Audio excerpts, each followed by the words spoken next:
सर्वेभ्य नमो नमः।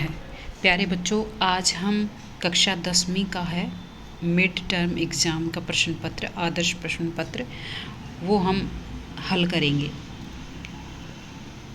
सामान्य निर्देश हैं, समय है त्रिया होरा यानी 3 घंटे का, पूर्णांक 80 का रहेगा। सामान्य निर्देश हैं, कृपया सम्यक्तया परीक्षणं कुर्वन्तु यत् अस्मिन् प्रश्नपत्रे 11 पृष्ठानि, 11 को बोलेंगे 11 पृष्ठानि मुद्रितानि सन्ति। कृपया इस परीक्षण को ठीक प्रकार से करें। इस प्रश्न पत्र में 11 पृष्ठ हैं। कृपया सम्यक्तया परीक्षणं कुर्वन्तु यत् अस्मिन् प्रश्नपत्रे 18 प्रश्नाः सन्ति। इस परीक्षण को ठीक प्रकार से करें। और इसमें कितने प्रश्न हैं? 18 प्रश्न हैं। अस्मिन् प्रश्नपत्रे 4 खण्डाः सन्ति। इस प्रश्न पत्र में 4 खंड हैं। अब 4 खंड कौन कौन से हैं? सबसे पहले क खंड है। क खंड अपठित अवबोधनम यानी बिना पढ़ा हुआ गद्यांश। फिर ख खंड है रचनात्मक कार्य है। फिर है ग खंड अनुप्रयुक्त व्याकरण है। फिर घ खंड है पठित अवबोधनम यानी पढ़ा हुआ गद्यांश। अब देखिए, प्रत्येक खंडम अधिकृत्य, प्रत्येक खंड को आधार मानकर उत्तराणी एकस्मिन् स्थाने क्रमेण लेखनीय।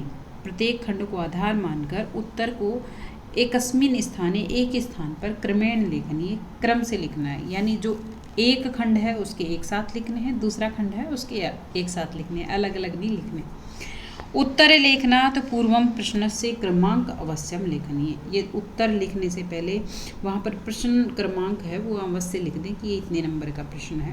प्रश्नस्य क्रमांक प्रश्न पत्र अनुसारम एवं लिखनीय। प्रश्न का क्रमांक है वो प्रश्न पत्र के अनुसार ही लिखना है। सर्वेषां प्रश्नानाम उत्तराणि संस्कृतेन लेखनीयानि। सभी प्रश्नों के उत्तर हैं वो संस्कृत में ही लिखने हैं। प्रश्नानाम निर्देशा ध्यानेन अवश्यमेव पठनीयः। प्रश्नों के जो निर्देश हैं वो ध्यान से अवश्य पढ़ने चाहिए। अब हम आते हैं प्रश्न नंबर 1 पर। क खंड है अपठित अवबोधनम, बिना पढ़ा हुआ गद्यांश। अब देखिए, ग्रीष्मकाल अनंतरम, प्रश्न नंबर 1 है अधोलिखितम गद्यांशम पठित्वा, नीचे लिखे हुए गद्यांश को पढ़कर प्रदत्त प्रश्नानाम उत्तराणि संस्कृतेन लिखत, दिए हुए प्रश्नों के उत्तर संस्कृत में लिखने हैं। तो पहले हम पैराग्राफ को पढ़ते हैं। ग्रीष्मकालांतम अनंतरम वर्षा कालः आगच्छति। ग्रीष्म काल के बाद वर्षा काल आता है। यानी ग्रीष्म ऋतु के बाद में कौन सी ऋतु आती है? वर्षा ऋतु आती है। आकाशे सूर्यम आच्छाद्य मेघा इतस्ततः विहरन्ति। आकाश में सूर्यम आच्छाद्य, सूर्य आच्छाद्य छाया हुआ, मेघा बादल, इतस्ततः इधर उधर, विहरन्ति विहर करते हैं। तदा तब कृषकाः किसान मुदिताः भवन्ति, खुश हो जाते हैं। तब किसान क्या हो जाते हैं? खुश हो जाते हैं। यदा वृष्टि भवति, जब वर्षा होती है, तदा भगवतः आशीर्वादात्, तब भगवान के आशीर्वाद से, इव जल बिंदुवः भुवि निपतन्ति नीचे गिरती हैं। जल बिंदु पानी की बूंद, भुवि पृथ्वी पर। जब वर्षा होती है तो भगवान के आशीर्वाद से जल की बूंदें पृथ्वी पर गिरती हैं। आकाशे मेघा नीतराम गृजन्ति, और आकाश में बादल हैं वो बहुत ही अधिक गर्जना करते हैं। नीतराम अत्यधिक, अधिक गर्जना करते हैं। फिर आगे क्या है? सर्वत्र उत्पन्न प्रकंपः भयंकर भवति, और सभी जगह कर भयंकर गर्जना होती है। तदा तब मयूराः केकारवं कुर्वन्ति, तब मोर हैं वो केकारव अपनी आवाज़ निकालते हैं, आवाज़ करते हैं। मुदिताः भूत्वा नृत्यन्ति, और खुश होकर के, मुदिता यानी खुश, भूत्वा होकर के, नृत्यन्ति नृत्य करते हैं। और खुश होकर के मोर हैं वो क्या करते हैं? नृत्य करते हैं। नद्यः तडागा च जलपूर्णा भवन्ति, नदी और तालाब हैं वो जल से पूर्ण हो जाते हैं। च और कृषकाः किसान क्षेत्राणि, खेत में, दृष्ट्वा बीजानि वपन्ति, किसान हैं वो खेत को देखकर बीजाणी वपन्ति बीज बोते हैं। कर्मेण सम्यक सस्य संपद वर्धते, जिससे जो फसल है वो बढ़ती है। परम लेकिन यदा अतिवृष्टि भवति, लेकिन जब बहुत ज़्यादा वर्षा होती है, तदा महती विपद संजायते, तब बहुत ज़्यादा संकट आ जाता है, बहुत ज़्यादा विपत्ति आ जाती है। और क्या होता है, नदीषु तीरेषु विद्यमानी लघूनि गृहाणि जले निमज्जानि भवन्ति ही, निमज्जितानि भवन्ति यानी निमग्न हो जाते हैं। क्या नदियों के किनारों पर विद्यमान जो छोटे छोटे घर होते हैं वो जल से डूब जाते हैं, जल निमग्न हो जाते हैं। पशु पक्षिण है, और पशु पक्षी लघ्व प्राणी ने च म्रियन्ते, पशु पक्षी और छोटे जो प्राणी हैं वो म्रियन्ते मर जाते हैं। एवं इस प्रकार अनावृष्टिया और कम वृष्टि के कारण, कम वर्षा के कारण अपि भी आपदः संभवति, आपदा संभव है। यानी जब यदि अतिवृष्टि होती है तब भी नुकसान होता है, और अनावृष्टि होती है तब भी नुकसान होता है। तदा जलस्य अभावेन, तब जल के अभाव से तड़ागा शुष्यन्ति ही, तालाब सूख जाते हैं। वृक्षः विनिश्यति, वृक्षों का विनाश हो जाता है। कृषि क्रम है असाध्य भवति, और कृषि क्रम है वो करना मुश्किल हो जाता है। कृषि बिना धान्योत्पत्ति एव न भवति ही, और कृषि के बिना जो धान्य की उत्पत्ति है, अनाज की उत्पत्ति है वो नहीं होती है। प्राण धारण वस्तु नाम अभावेन जनाः क्लेशम अनुभवति, और जो प्राण धारक वस्तु हैं यानी प्राणों को प्राण के जिंदा रहने के कारण जो जो वस्तु काम में ले जाती है यानी अनाज होता है, उसके अभाव से लोग क्लेशम कष्ट अनुभव करते हैं। क्रमशः जीवनम एव दुर्वहम भवति, और क्रमशः जीवन है वो दुर्वह हो जाता है, यानी जिसका जीना मुश्किल हो जाता है। अतिवृष्टि अनावृष्टि च मूलम मानव एवः, अतिवृष्टि और अनावृष्टि का मूल कारण क्या है, मनुष्य ही है। यानी मनुष्य के कारण ही अतिवृष्टि हो जाती है और मनुष्य के कारण ही अनावृष्टि। यदि वो सृष्टि में कुछ प्रकृति के संतुलन के असंतुलित करने लगता है मनुष्य, तो अतिवृष्टि और अनावृष्टि होती है। अब देखिए आगे बढ़ते हैं। सघन विपिना नाम अनियंत्रित नाशेन पर्यावरणम असंतुलितम भवति, और सघन विपिनम अनियंत्रित नाशेन पर्यावरणम असंतुलन भवति ही, यानी जंगलों के अनियंत्रित नाश के कारण, जंगलों के नुकसान के कारण पर्यावरण है वो असंतुलित हो जाता है। पर्यावरण प्रदूषेण ऋतूनाम गत्यः परिवर्तिता भवन्ति, और पर्यावरण प्रदूषण के कारण ऋतुओं की गति है, चाल है वो परिवर्तित हो जाती है। अतः इसलिए पर्यावरण से संरक्षणाय, इसलिए पर्यावरण के संरक्षण के लिए वयम जागरूका भवेत, हम सबको जागरूक होना चाहिए। अब देखिए प्रश्न नंबर 1 पर आता है, ध्यान से देखिए। एक पदेन उत्तरतः, केवल एक पद में उत्तर देना है, और केवलम प्रश्नद्वयम, केवल 2 प्रश्न करने हैं। ये 3 प्रश्न हैं और 3 में से आपको कोई भी 2 प्रश्न करने हैं। कुत्र मेघा इतस्ततः विरहन्ति, तो बादल हैं वो इधर इधर कहाँ पे घूमते हैं, तो हमने इस पैराग्राफ में पढ़ा था आकाशे। देखो ये रहा आकाशे, मेघाश्चादः मेघा इतस्ततः विरहन्ति, तो एक पद में देना है तो केवल आकाशे। अब दूसरा देखिए, सर्वत्र उत्पन्न क्रमः कीदृशः भवन्ति, सभी जगह उत्पन्न कंपन है वो कैसा होता है, तो हमने पढ़ा था भयंकर। अब देखो ये भयंकर। फिर अगले इस पे आते हैं प्रश्न नंबर 3 पर। जलस्य अभावेन के शुष्यन्ति, जल के अभाव में कौन सूख जाता है, तो हमने ये भी पढ़ा था जल के अभाव में तड़ागा शुष्यन, ये तड़ागा, देखो तड़ागा, ये एक पद में हमने तीनों के कर लिए। अब पूर्ण वाक्य वाले करते हैं। पूर्ण वाक्येन उत्तरतः, पूर्ण वाक्य में उत्तर दीजिए। अब पहला प्रश्न है कि पर्यावरणम कथम असंतुलितम भवति ही, पर्यावरण है वो किस प्रकार असंतुलित हो जाता है, तो हमने इसमें पढ़ा है, देखो ये रहा, सघन विपना नाम अनियंत्रितेन पर्यावरण असंतुलितम भवति, तो ये यहाँ से लेकर और यहाँ तक आ जाएगा। अब प्रश्न नंबर 2 पर आते हैं। कदा भगवंतम आशीर्वादः इव जल बिंदुवः निपतन्ति, कब भगवान के आशीर्वाद से जल बिंदु हैं वो नीचे गिरते हैं, तो जब वर्षा होती है, यदा वृष्टि भवति, देखो ये रहा, यदा वृष्टि भवति तदा भगवतः आशीर्वादा एव जल बिंदुः भुवि निपतन्ति ही, ये आ जाएगा। अब प्रश्न नंबर 3 पर आते हैं। अब देखो पूर्ण वाक्य उत्तरता है, इसमें भी हमें ध्यान रखना है, केवल 2 ही करने हैं 3 में से। मैं तीसरा भी आपको बता देती हूँ। प्राणिनः कदा म्रियन्ते, तो हमने ये पढ़ा था प्राणी हैं वो कब मर जाते हैं, तो जब अतिवृष्टि हो जाती है, अनावृष्टि हो जाती है, तब उसमें भी क्या है, प्राणी मर जाते हैं। हमने पढ़ा था वर्षा काल में, वर्षा काल है, अतिवृष्टि ही, अनावृष्टि ही, देखो ये रही, यदा अतिवृष्टि भवति तदा महती विपदा संचायते है, तदा पशु पक्षिणः लघ्व प्राणिनः च म्रियन्ते, ये आ जाएगा। अब हम ई पर आते हैं।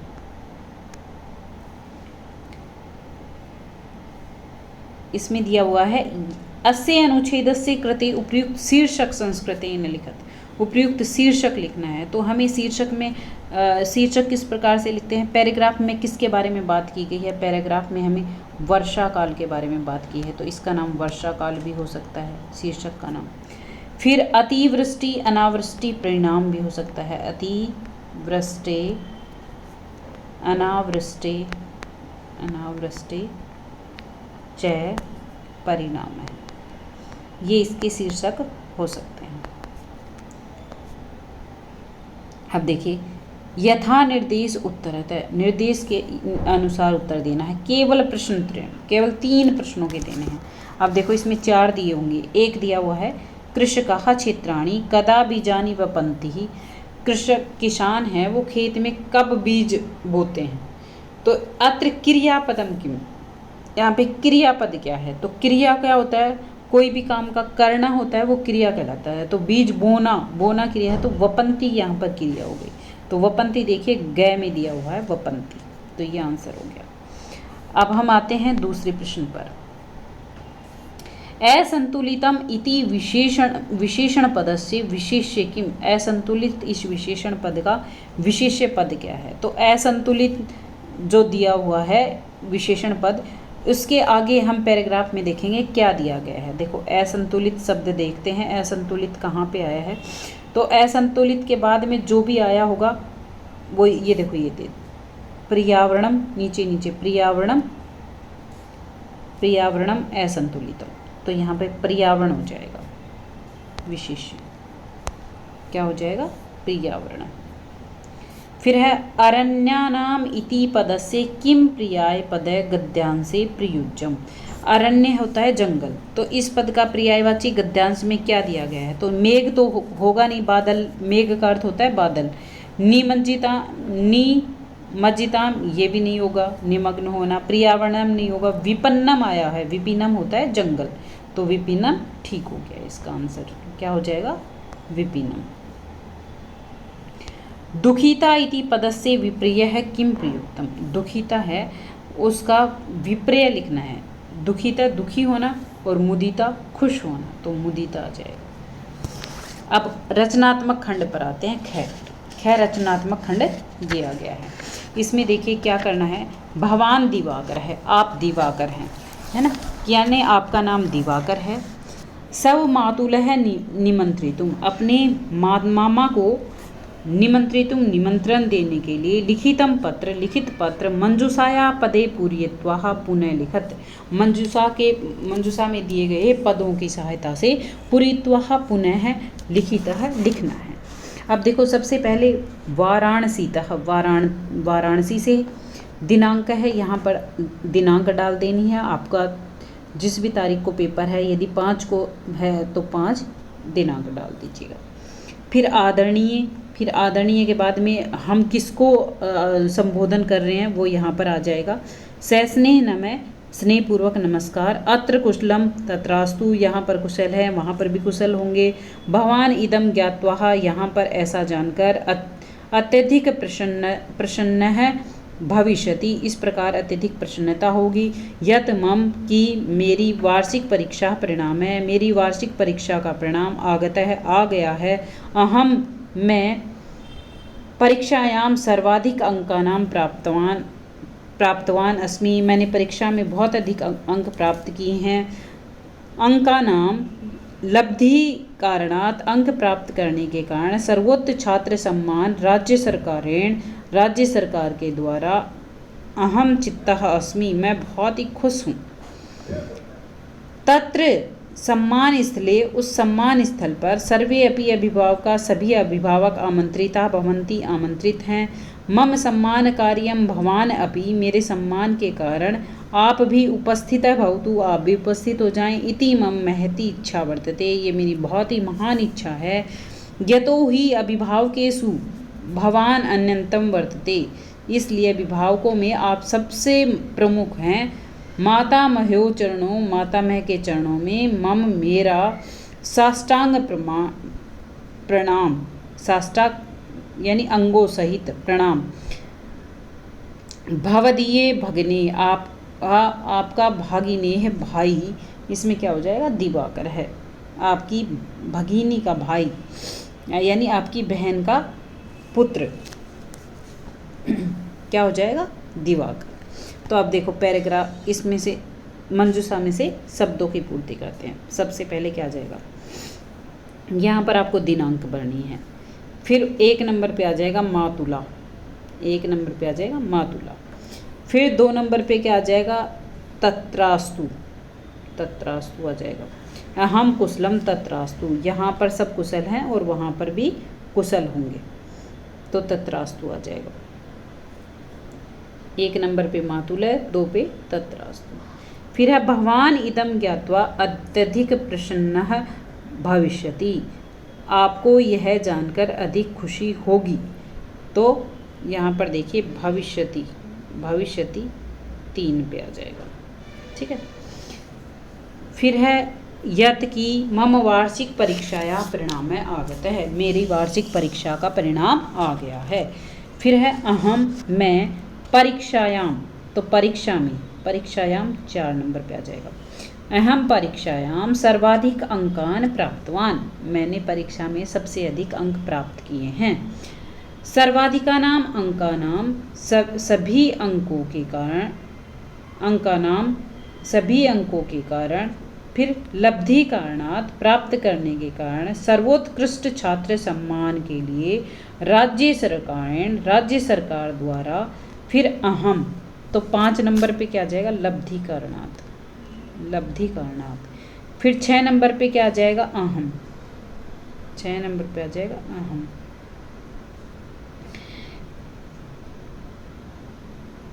अहम चित्तः अस्मि, मैं खुश हूँ। तत्र सम्मान स्थले, उस सम्मान स्थल पर। सर्वे अपि अभिभाविका आमंत्रिता अस्ति, तो सर्वे अपि, तो सर्वे अपि ये 7 नंबर पे आ जाएगा सर्वे अपि। सर्वे अपि मम सम्मान स्थले भवान अपि, मेरे सम्मान स्थल पर आप भी उपस्थित है भवतु, उपस्थित होएं, तो उपस्थित है 8 नंबर पे आ जाएगा। 8 नंबर पे क्या आ जाएगा उपस्थित है। इति मम महती इच्छा अस्ति, ये मेरी बहुत ही बड़ी इच्छा है, महान इच्छा है। यतो ही, इसलिए। अभिभावकेषु भगवान अन्यतम वर्तते, आप मेरे अभिभावकों में सबसे अन्यतम हैं, बहुत ही प्रमुख हैं। मातामह्यो चरणयो मम प्राणांजलि, तो प्राणांजलि साष्टांग प्राणांजलि, तो यहाँ पे क्या आ जाएगा साष्टांग, 9 नंबर पे आ जाएगा साष्टांग। मातामह के चरणों में मेरा साष्टांग प्रणाम। भवदीय भागिने, आपका भागिने, और इसमें यहाँ पर आ जाएगा दिवाकर, तो 10 नंबर पे आ जाएगा दिवाकर। ये हमारा पत्र हो गया। अब हम आगे बढ़ते हैं। प्रदत्तः चित्रम, दिए हुए चित्र को दृष्ट्वा देखकर मंजूषायां प्रदत्त शब्दानां सहायता पंचवाक्यानि संस्कृतेन लिखत, प्रदत्त दिए गए चित्र की सहायता से और दिए हुए मंजूषा के शब्दों की सहायता से और आपको 5 वाक्य बनाने हैं। अब देखो 5 वाक्य बनाने का मैंने आपको बहुत ही आसान तरीका बताया था कि 1 नंबर पे सबसे पहले चित्र को देखकर लिखना है इदम चित्रम इदम चित्रम मनोरमम अस्ति, मनोरमम अस्ति, पहली लाइन ये करनी है। दूसरा फिर कि इस चित्र में किसका वर्णन है, तो इस चित्र में उद्यान का वर्णन दिख रहा है, तो दूसरा पॉइंट डालना है अत्र, अत्र उद्यानस्य, उद्यानस्य वर्णनम, वर्णनम अस्ति, दूसरी लाइन होगी। फिर इसमें क्या दिख रहे हैं, अनेक हमें वृक्ष दिख रहे हैं, तो अत्र अनेका वृक्षाः सन्ति, बहुत ज़्यादा वृक्ष हैं तो सन्ति, और यदि एक हो तो अस्ति। 4 नंबर के इसमें नदी दिख रही है, तो अत्र, अत्र नदी बहती, यहाँ पर नदी बह रही है, बहती, ठीक है। फिर 5 नंबर का पॉइंट क्या डालेंगे, अत्र, अत्र पर्वत दिख रहा है, तो अत्र पर्वतः अस्ति, यहाँ पर पर्वत है। ये 5 लाइन हो गई। आराम से 5 वाक्य बना सकते हैं और पूरे आपको 5 अंक मिलेंगे 5 लाइनों के। तो पूरे 5 लाइनें लिखिए, बहुत ही आसान है, बहुत आराम से कर सकते हैं। और इसके लिए मैंने एक अलग से भी वीडियो डाली हुई है कि चित्र देखकर वाक्य कैसे बनाएं, आप वो भी देखना, और पत्र कैसे लिखें, पत्र की भी मैंने अलग से वीडियो डाली हुई है, वो भी आप अवश्य देखना। अब देखिए आगे बढ़ते हैं। अथवा, अथवा में क्या दिया गया है, निम्नलिखित विषयम अधिकृत्य मंजूषानां प्रदत्त शब्दानां साहाय्येन न्यूनान्यूनं 5 भी संस्कृत वाक्ये एकम अनुच्छेदम लिखत। निम्नलिखित विषय को आधार मानकर मंजूषा में दिए हुए शब्दों की सहायता से कम 5 संस्कृत के वाक्य हैं, उससे एक अनुच्छेद का निर्माण करना है। तो क्या दिया हुआ है, क्रीड़ा महत्वम, क्रीड़ा महत्वम विषय दिया है और इस पर हमें 5 वाक्य बनाने हैं। तो सबसे पहले इस पर क्या 5 वाक्य बनेंगे, सर्वेभ्ये सभी के लिए, सर्वेभ्ये क्रीड़ा, सर्वेभ्ये सभी के लिए क्रीड़ा महत्वपूर्णम, महत्वपूर्णम अस्ति, सभी के लिए खेल है वो बहुत ही जरूरी है, बहुत ही महत्वपूर्ण है। फिर है दूसरा पॉइंट डाल देंगे, क्रीड़ा, क्रीड़ा अनिवार्यम अस्ति, अनिवार्यम अस्ति, दूसरा क्या कर देंगे, क्रीड़ा अनिवार्यम अस्ति। फिर हम आगे अगला क्या करेंगे, तीसरा पॉइंट डाल के उस पर लिखेंगे, क्रीड़ा स्वास्थ्याय, स्वास्थ्याय महत्वपूर्णम, महत्वपूर्णम अस्ति, क्रीड़ा है वो स्वास्थ्य के लिए भी बहुत महत्वपूर्ण है। फिर है चौथा पॉइंट, जनाः मनुष्य क्रीड़ा क्षेत्रे, खेल के मैदान में, क्रीड़ा कुर्वन्ति खेलते हैं, लोग हैं वो खेल के मैदान में खेलते हैं। फिर अगले प्रश्न पे आते हैं, 5 नंबर के पॉइंट पे आते हैं, जना क्रीड़ाया जीवनम संयमः कुर्वन्ति, लोग है वो खेल से अपने जीवन को संयम में रखते हैं, यानी नियंत्रण में रखते हैं। इस प्रकार आप 5 वाक्य बना सकते हैं आराम से।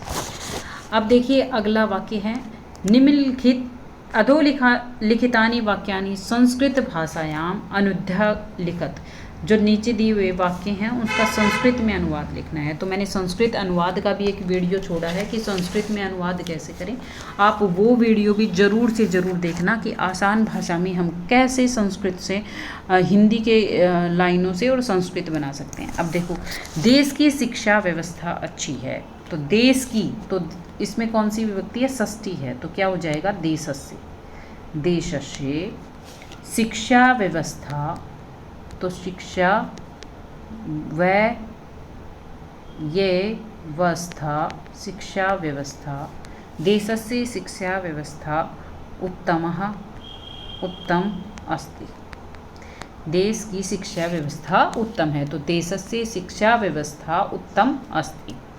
अब दूसरा देखिए, क्या तुम विदेश में पढ़ोगे, तो किम, किम त्वम विदेशे, विदेशे पठिष्यसि, पठिष्यसि, क्या तुम विदेश में पढ़ोगे। अब अगला वाक्य बनाते हैं। मैं सुबह 8 बजे विद्यालय जाता हूँ। तो अहम प्रातः अष्टवादने विद्यालयं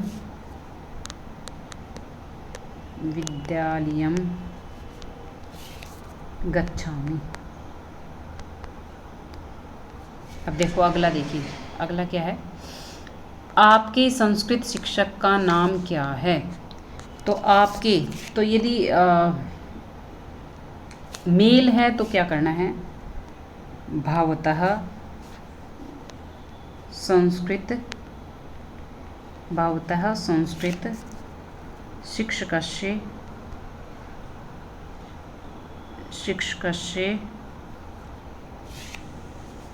नाम किम। आपके संस्कृत के शिक्षक का नाम क्या है। और यदि लड़की से पूछना है तो भवत्यः, लड़के से पूछ रहे हैं तो भवतः, और लड़की से भवत्यः संस्कृत शिक्षकस्य नाम किम। आपकी संस्कृत शिक्षक का नाम क्या है। नाम किम की जगह किम अस्ति भी कर सकते हैं, शिक्षकस्य नाम किम अस्ति, ये भी बन जाएगा तो भी सही है। संसार में सभी सुखी रहें, तो इसका क्या बनेगा, संसारे सर्वे सुखिनः भवन्तु। संसार में सभी सुखी हो। अब अगला वाक्य देखिए। छात्र अध्ययन करें, तो छात्रा अध्ययनं कुर्वन्ति। छात्राः अध्ययनं कुर्वन्ति। फिर है तुम सब श्लोक लिखो, तो यूयम, तुम सबको क्या बोलेंगे, यूयम सर्वे, तुम सब है तो यूयम सर्वे श्लोकम लिखत। तुम सब श्लोक लिखो। अब हम अगले प्रश्न पर आते हैं। अनुपयुक्त व्याकरण खंड ग। अनुपयुक्त व्याकरण। अधोलिखित वाक्येषु, नीचे दिए हुए वाक्यों में रेखांकित पदेषु संधि विच्छेदम वा कुरुत। संधि या संधि विच्छेदम, संधि दी हुई है तो हमें विच्छेद करना है, और संधि विच्छेद है तो हमें संधि करनी है। केवलम प्रश्न चतुष्टयम, केवल 4, हमें 5 दिए गए हैं और 4 करना है, ये जरूर आपको ध्यान रखना है। अब देखो तपय और तेपे, तपह तेपे लिखा है, तो इसको एक साथ करेंगे तो क्या हो जाएगा, तपस तेपे। ठीक है। फिर अगला है प्रकृतेर आराधना, तो इसमें हो जाएगा प्रकृते और फिर विसर्ग योगधन आराधना। फिर अगला है अस्मात् और फिर है नगरात्, तो इसको एक साथ जोड़ना है तो क्या हो जाएगा, अस्मान नगरात्। ठीक है। फिर है अन्यपि, तो अन्यपि का क्या हो जाएगा, अन्योपि का संधि विच्छेद हो जाएगा, अन्य विसर्ग और अपि। फिर है किंचित वित्तम, इसको एक साथ क्या लिखेंगे, किंचिद्वित्तम। और इसका ऐसे भी हो सकता है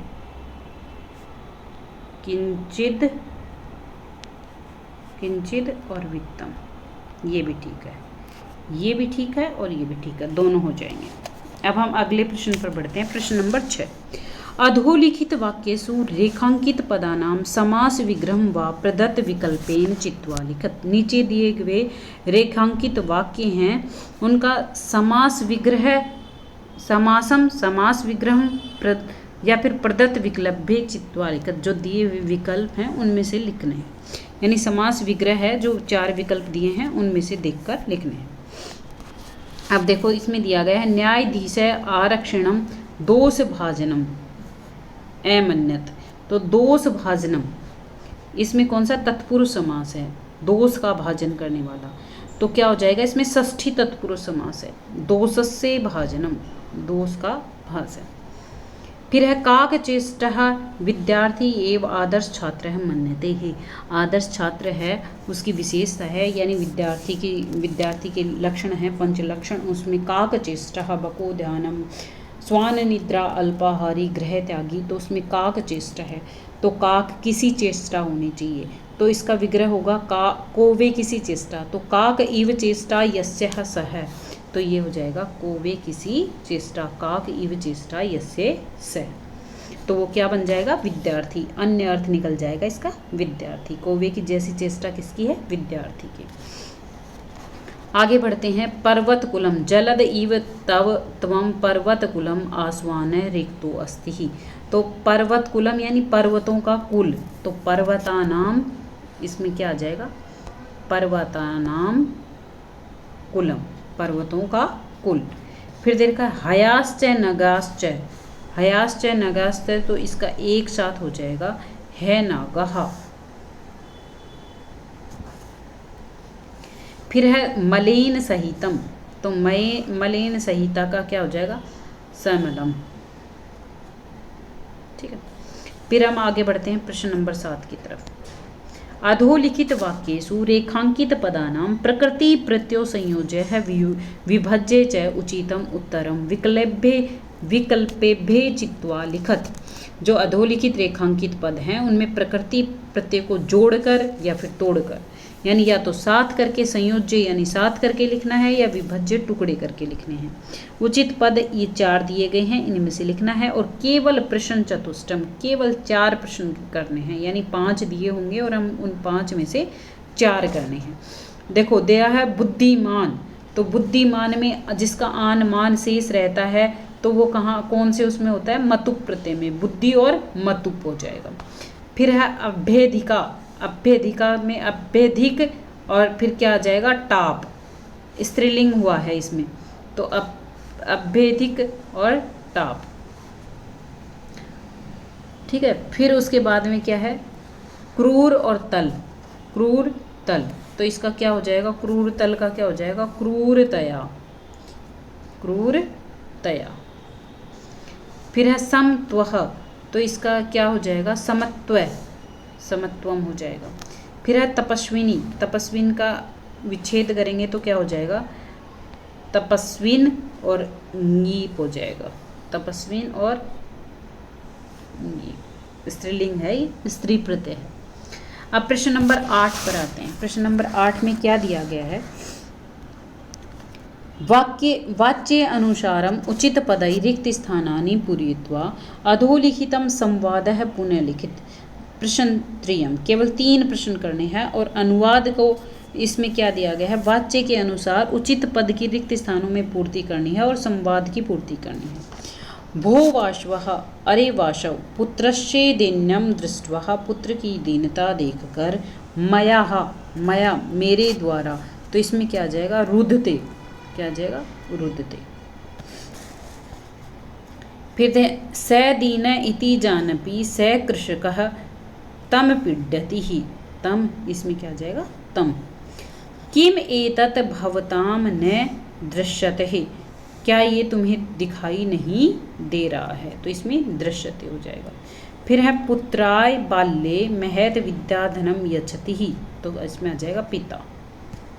अब हम आगे बढ़ते हैं। प्रश्न नंबर 9 देखिए, काल बोधक शब्दाई अधोलिखित दिनचर्याम पूर्यत। काल बोधक शब्दों के द्वारा नीचे दी हुई जो दिनचर्या है उससे पूर्ति करनी है। केवल प्रश्न चतुष्टयम, केवल 4 प्रश्न करने हैं, 5 दिए हुए हैं, तो हमें ध्यान रखना है।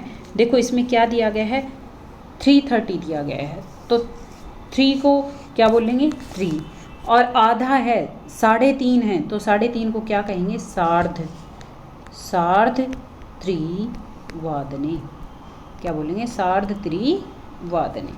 फिर अगले पे आते हैं, ये है, इसमें दिया गया है 4 बजे, तो क्या बोलेंगे? चतुर्वादने, चतुर्वादने। फिर अगला है 4:30 बजे, 4:30 को बोलेंगे सार्ध चतुर्वादने, सार्ध चतुर्वादने। अब आगे देखो क्या दिया गया है, 5:15 दिया गया है, 5:15, तो 5:15 पे क्या आ जाएगा? सपाद, सपाद पंचवादने, सपाद पंचवादने। अब हम आगे बढ़ते हैं, ये क्या है देखो, 11:45 यानी 11:45, 11:45 को क्या बोलेंगे? पादोन, पादोन। और कितने? द्वादश, द्वादश वादने, पादोन द्वादश वादने। ये समय का हो गया है। अब हम प्रश्न नंबर 10 पर आते हैं। मंजूषाया प्रदत्तई उचित अव्यय पद, मंजूषा में दिए गए उचित अव्यय पद को अधोलिखित वाक्येषु रिक्त स्थानानि पूरयत, अधोलिखित रिक्त स्थान की पूर्ति करनी है। केवल प्रश्न त्रय, केवल 3 प्रश्न करने हैं, यानी 4 प्रश्न हैं और 4 में से आपको कितने करने हैं? केवल 3 करने हैं। आस्ते सा धूर्ता तत्र गम्यताम, तो यत्र और तत्र का कॉम्बिनेशन है, तो यहाँ पर आ जाएगा यत्र, 1 नंबर पे आ जाएगा यत्र। फिर है अरे पर भूतम अहम तव संतति न पाल्यामि तरहि कुत्र शूपिकः, तो यदि, इसमें दे रखा है तरहि, तो यदि और तरहि, तो इसमें दूसरे में आ जाएगा यदि, यदि मैं तुम्हारी संतति का पालन नहीं करूँगा तरहि कुत्र शूपिकः, इस प्रकार से यदि और तरहि। फिर दे रखा है तत्र तन्यः ततः तन्य तत्र एव छात्रावासे अध्ययन, तो इसमें क्या हो जाएगा? तत्र हो जाएगा, तत्र 3 नंबर पे। त्वं कारदण्डल पश्यते इति उवाच्यः उच्चै, ऐसा सुनकर वो कैसे हंसता है? जोर से, आरक्षित जोर से हंसता है, तो इसमें उच्चै आ जाएगा। 1 नंबर पे आ जाएगा ये यत्र, 2 नंबर पे यदि, 3 पे तत्र और 4 पर उच्चै आ जाएगा। अब प्रश्न नंबर 11 की तरफ बढ़ते हैं। प्रश्न नंबर 11 में क्या दिया गया है? अधोलिखित वाक्येषु, नीचे दिए गए वाक्यों में रेखांकित अशुद्ध पद को उचित पदम चित्वा वाक्यानि पुनः लिखत, उचित पद चुनकर वाक्य लिखने हैं। केवल प्रश्न त्रयम, केवल 3 प्रश्न करने हैं, 4 दिए गए हैं और 3 करने हैं। इसमें दिया गया है मार्गम गहने कानने, तो मार्गम की जगह क्या आ जाएगा? मार्गे, रास्ते में। फिर है स हियम पदाति एव चलिष्यति ही, तो देखो हिये के साथ चलिष्यति नहीं आएगा, स्व होता तो चलिष्यति आता, हिये दिया हुआ है तो अचलत आ जाएगा, अचलत। फिर दे रखा है कुपितः, कुपितः की जगह क्या आ जाएगा?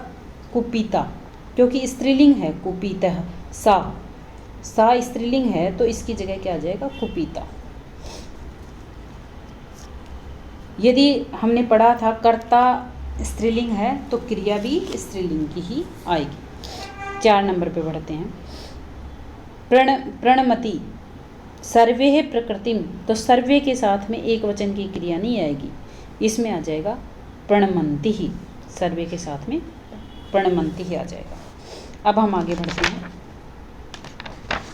घ का खंड है, घ खंड में क्या दिया गया है? पठित अवबोधनम, पढ़ा हुआ अवबोधन है, यानी जो पैराग्राफ है ये हमने पढ़ा हुआ है पहले और उसी को आधार मानकर अपनी पुस्तक में से आया है और उसी को आधार मानकर हमें उत्तर देने हैं। अग्रिमे दिने आरक्षी चोर अभियोगे च न्यायलम नीतवान, अगले दिन आरक्षी है वो चोर अभियोग को तम न्यायलम नीतवान, उस न्यायालय में ले गया। न्यायाधीशो बंकिम चंद्र है उपाभ्याम पृथक पृथक विवरणम श्रुतवान, न्यायाधीश बंकिम चंद्र है, दोनों के अलग अलग विवरण सुने। सर्वम वृतांतम अवगत्य, सारे वृतांत को जानकर, स तम निर्दोषम अमन्यत, सारे वृतांत को जानकर उसने उनको निर्दोष माना। आरक्षणम च दोष भाजन, और आरक्षी को दोष भाजन का करार दिया, यानी दोषी करार दिया। किंतु प्रमाणाम अभावात स निर्णेतुं न अशक्नोत्, लेकिन उसने प्रमाण के अभाव के कारण वह निर्णय नहीं दे सका। ततो असौ, इसलिए वो दोनों, तो अग्रिमे दिने, अगले दिन, उपस्थितुम आदिष्टवान, अगले दिन उपस्थित होने के आदेश दी। अन्य दु, तो न्यायालय, अन्य दिन वो दोनों न्यायालय में स्व स्व अपने अपने पक्ष को पुनः स्थापितवन्तु, अपने पुनः अपने पक्ष को दोबारा से स्थापित किया, यानी अपना पक्ष रखा। तदेव यानी तब ही कश्चित कोई, तत्र अत्ते वहाँ पर, कर्मचारी समागत्ते, कर्मचारी आकर, न्यवेदत निवेदन किया, तभी वहाँ पर कर्मचारी ने आगे निवेदन किया, यत् की इतः कोस द्वया अंतराले, यानी 2 कोस की दूरी पर, कश्चिन सज्जन है, कोई सज्जन, केनापि हतः, किसी के द्वारा मार दिया गया है, तस्से उसका मृत शरीर है, मृत शरीर, राजमार्ग है निक्षा वर्तते, राजमार्ग के रास्ते पर निकट ही है। आदिश्यताम किम करणीयम इति, आदेश दीजिए क्या करना चाहिए। न्यायाधीश आरक्षणम अभियुक्तुम च तम स्व न्यायालय नेतुम उप आदिष्टवान, आदिष्टवान आदेश दे दिया। आरक्षी के द्वारा, अभियुक्त के द्वारा, आरक्षी और अभियुक्त के द्वारा सबको न्यायालय में लाने का आदेश दे दिया। आदेशम प्राप्य, आदेश को प्राप्त कर, उभो प्राचलताम, दोनों चल पड़े। तत्र उपेते काष्ठ पटले निहितम पट आच्छादितम देह स्कंदेन वहंतो न्यायाधिकरणम प्रति उपस्थितो हो, और वहीं पर काष्ठ पटले यानी लकड़ी के पटल पर निहितम रखकर पट आच्छादितम यानी कपड़ा ढककर, देह स्कंदेन देह को कंधे पर, वहन तो रखते हुए, न्यायाधिकरण के सामने उपस्थित कर दिया। अब देखिए प्रश्न देखते हैं। ए पे दे रखा एक पदेन उत्तरत है, केवल एक पद में उत्तर देना है।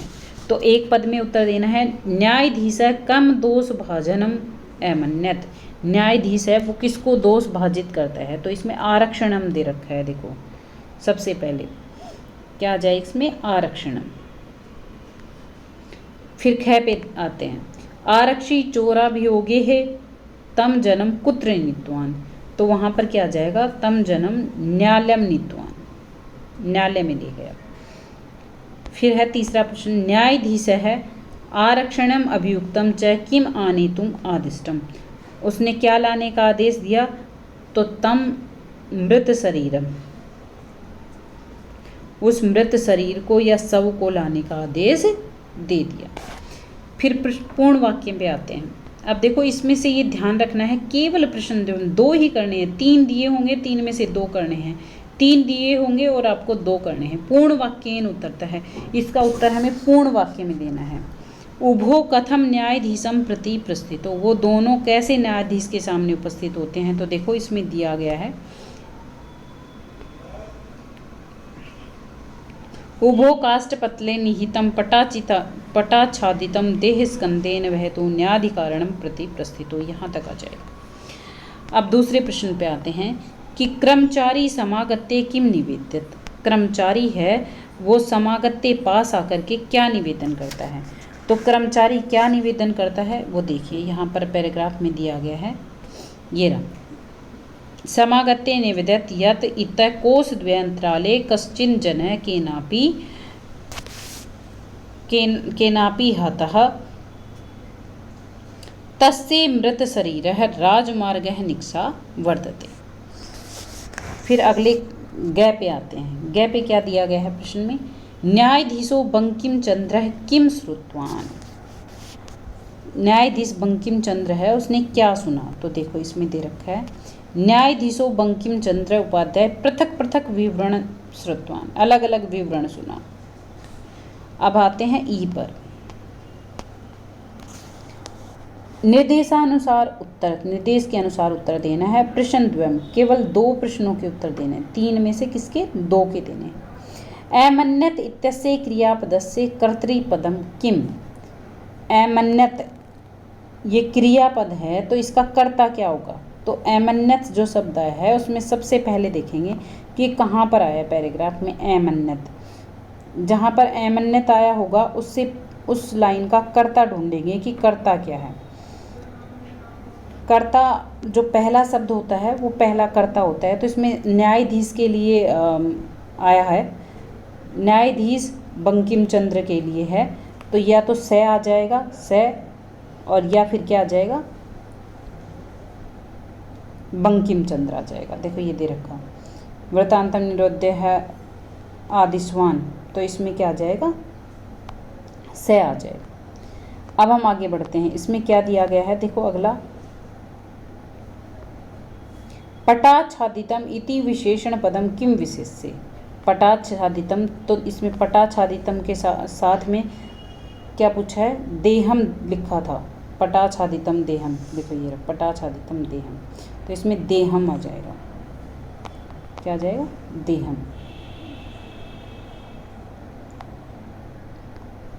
इसमें आ जाएगा से।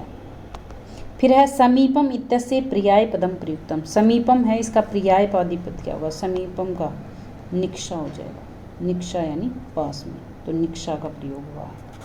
अब हम आगे बढ़ते हैं प्रश्न नंबर 13 पर। अधोलिखित पद्यांशम पठित्वा, अधोलिखित पद्यांश को पढ़कर प्रदत्त प्रश्नानाम उत्तराणि, नीचे दिए गए प्रश्नों के उत्तर संस्कृतेन लिखत, संस्कृत में लिखना है। तो जैसे ये पैराग्राफ आ गया और इस पैराग्राफ में से ही आपको उत्तर देने हैं।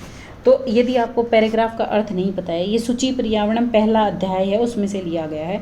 ध्रुवम अत्र जीवितम जातम प्रकृतिर एव शरणम सूची पर्यावरणम महानगर मध्ये चलद अनिशम कालाय स चक्रम मनः सोच्यत तनुपेश्यत भ्रमति सदा वक्रम दुर्दान्तै दशै अनुनाः स्यादनेव जनम अग्रशनम सूचिः पर्यावरणम।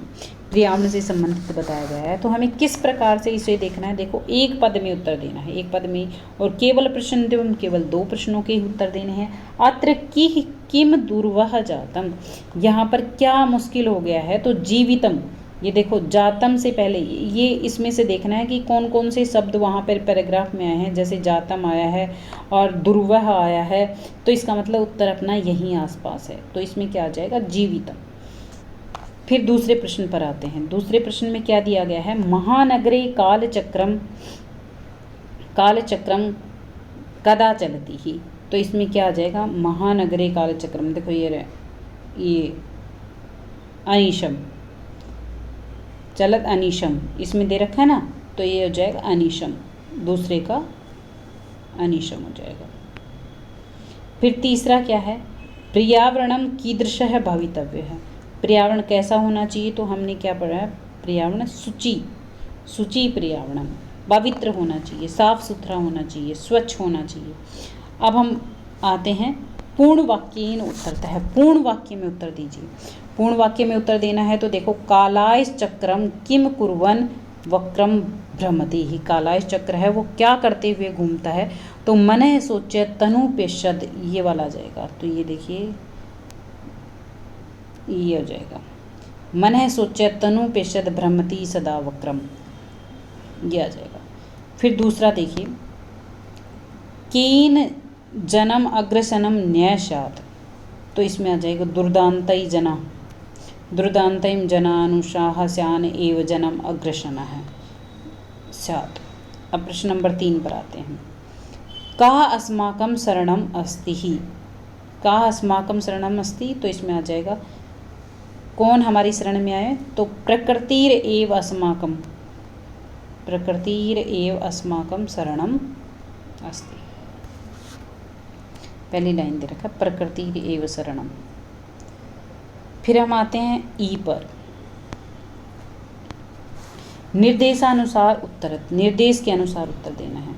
सर्वदा इति पद से पर्याय श्लोकांचित, सर्वदा होता है हमेशा, सर्वदा क्या होता है हमेशा, इस पद का पर्यायवाची श्लोक से चुनकर लिखना है। तो श्लोक में सर्वदा के समान ही कौन सा शब्द आया है, वो देखिए ये दे रखा सदा, सदा भी हमेशा होता है। फिर है सुकरम इति पदस्य विलोम शब्दम, तो सुकरम का हो जाएगा दुर्वह, विलोम शब्द पूछा है तो दुर्वहम हो जाएगा। फिर है दुर्दान्तई दसनई इत्यस्य पदयो विशेषण पद क्या है, तो विशेषण पद क्या हो जाएगा दुर्दांत हो जाएगा, दुर्दान्तई, दुर्दांत है वो क्या हो जाएगा विशेषण हो जाएगा। अब हम आगे बढ़ते हैं प्रश्न नंबर 14 पर। अधोलिखित नाट्यांश पठित्वा प्रदत्त प्रश्नानाम उत्तराणि संस्कृतेन लिखत। अधोलिखित नाट्यांश है, नीचे लिया गया जो नाट्य का अंश है उसको पढ़ करके दिए हुए प्रश्नों के उत्तर संस्कृत में लिखना है। अब देखिए,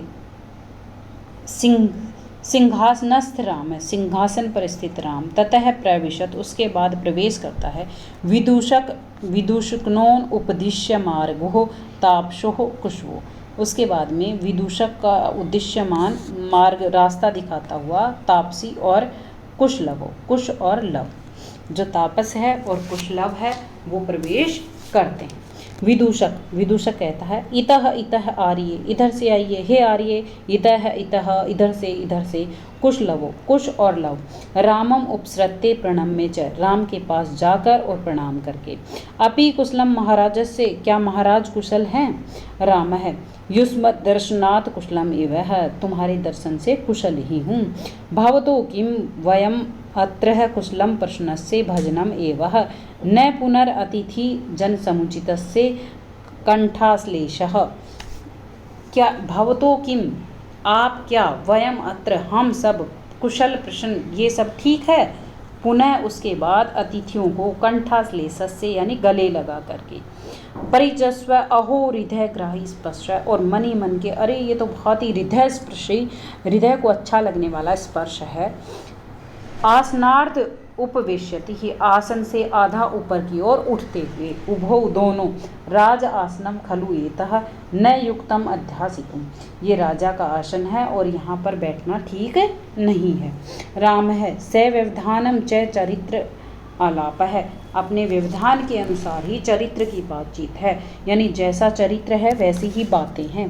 तस्मात् अंक है व्यवहित मध्यस्था सिंहासन है, उसके बाद में अपने अंक में, वहाँ सिंहासन पर बैठे हुए अपने अंक में, अपनी गोद में बैठाता है।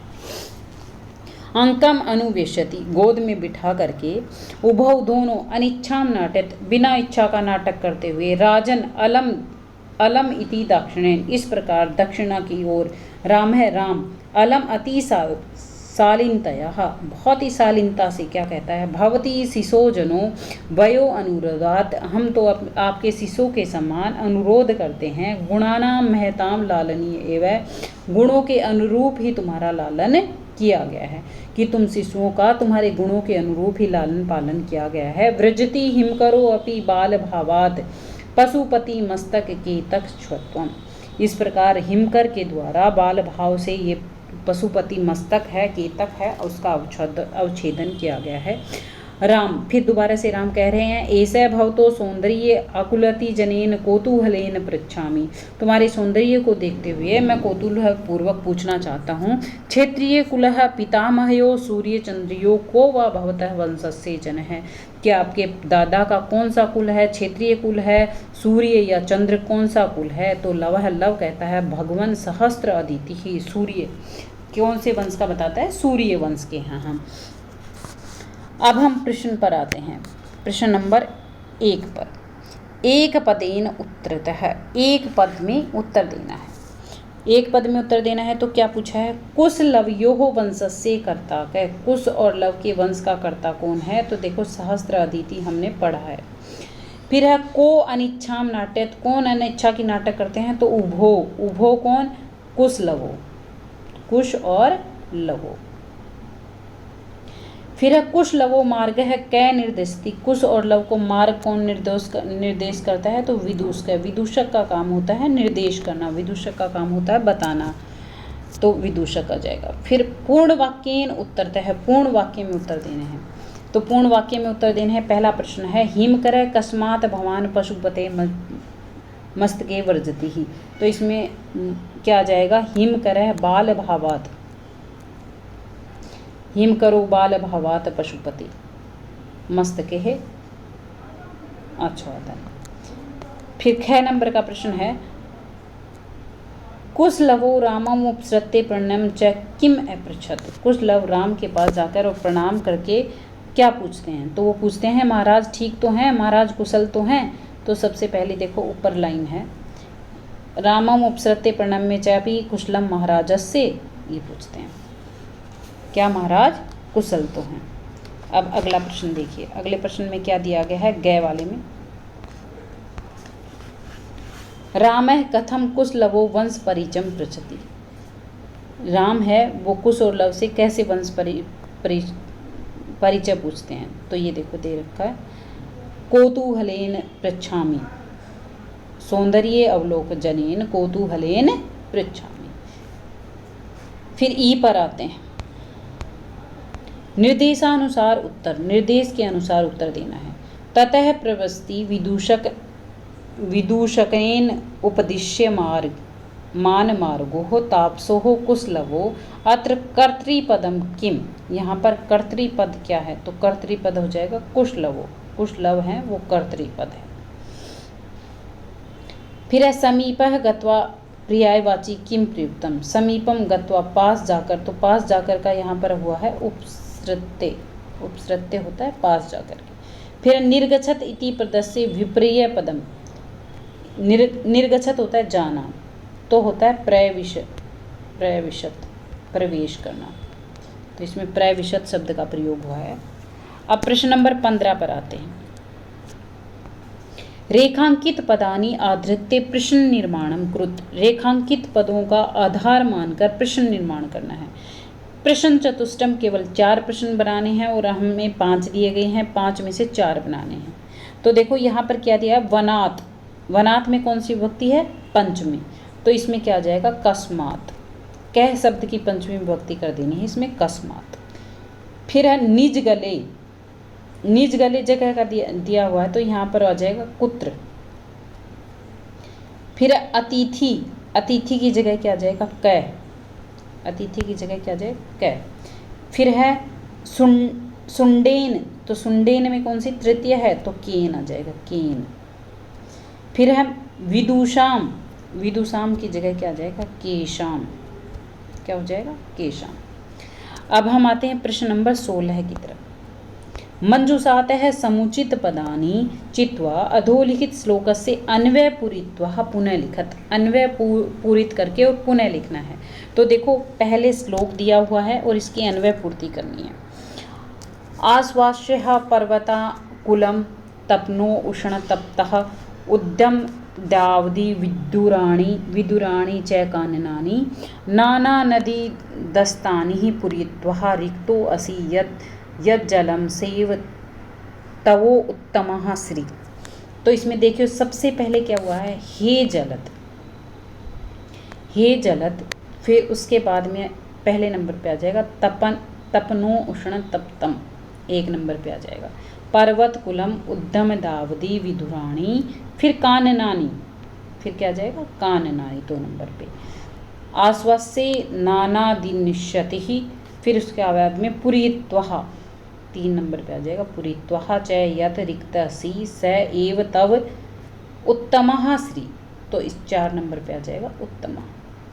ठीक है, ये हमारा अन्वय हो गया। अब दूसरा प्रश्न है वो भी अन्वय पर आधारित है। अथवा मंजुषाया सहायतेन, मंजुषा की सहायता से श्लोकस्य भावार्थे, श्लोक का भाव रिक्त स्थानानि पूरित्वा पुनः लिखत, रिक्त स्थान की पूर्ति करके पुनः लिखना है। अब देखो इसमें क्या बताया गया है, विचित्रे खलु संसारे, इस विचित्र संसार में नास्ति किंचित निरर्थक है, कुछ भी निरर्थक नहीं है। अश्वचेद धावन है वीर, घोड़ा है वह दौड़ने में वीर है। भारत से वहने खर है, और भार वहन करने में गधा है। यानी संसार में, इस विचित्र संसार में कुछ भी बेकार नहीं है। यदि घोड़ा दौड़ने में सबसे वीर है तो भार वहन करने में गधा है। तो इसका अन्वय अर्थ है वो देखना है कि कैसे करना है। तो ये मंजुषा दी हुई है। इसमें देखो पहला क्या दे रखा है, ऐसे श्लोकस्य भाव अस्ति, श्लोक का भाव है कि इसमें क्या दे रखा है अस्मिन, तो सबसे पहले में क्या जाएगा अस्मिन 1 नंबर पे। अस्मिन विचित्रे संसारे किंचित अपि वस्तु निरर्थकम नास्ति, इस विचित्र संसार में कुछ भी वस्तु निरर्थक नहीं है। यत यदा धावनस्य कार्ये भवति तदा अश्वस्य, तो 2 में क्या जाएगा अश्वस्य। प्रयोग भवति, यदि दौड़ने का कार्य होगा तो कौन करेगा, घोड़ा करेगा। परंतु यदा, ये लेकिन यदि भार वहन से, तो 3 नंबर पे आ जाएगा भार वहन से कार्यम भवति, भार वहन का कार्य होगा। तदा खरस्य एवं आवश्यकता, तो 4 नंबर पे आ जाएगा आवश्यकता। भवति। तो फिर किसकी आवश्यकता होगी? गधे की आवश्यकता होगी। अब प्रश्न नंबर 17 पर आते हैं। प्रश्न नंबर 17 में क्या दिया गया है? अधोलिखित कथांश है समुचित क्रमेण लिखत। अधोलिखित कथांश है उसको समुचित क्रम में लिखना है कि नंबर से लगाना है कि पहले नंबर पे कौन सा आएगा, दूसरे नंबर पे कौन सा आएगा। तो इसमें देखिए सबसे पहले 1 नंबर पे आ जाएगा बहूनि अपत्यानि मे सन्ति। तो ये क्या आ जाएगा? 1 नंबर पे आ जाएगा। फिर उसके बाद में तथा ही मम अस्मिन् पुत्रे विशिष्टः मो, ये आ जाएगा 2 नंबर पे। फिर है यतो ही, ये आ जाएगा 4 नंबर पे। फिर है सर्वेषु संतानेषु, ये हो जाएगा 5 नंबर पे। फिर है तथा ही दुर्बले, ये हो जाएगा 6 नंबर पे। फिर सुरभिर्वचनम, ये हो जाएगा 7 नंबर पे। फिर सैतामेव, ये हो जाएगा 8 नंबर पे। फिर है एचिदा, ये हो जाएगा 9 नंबर पे।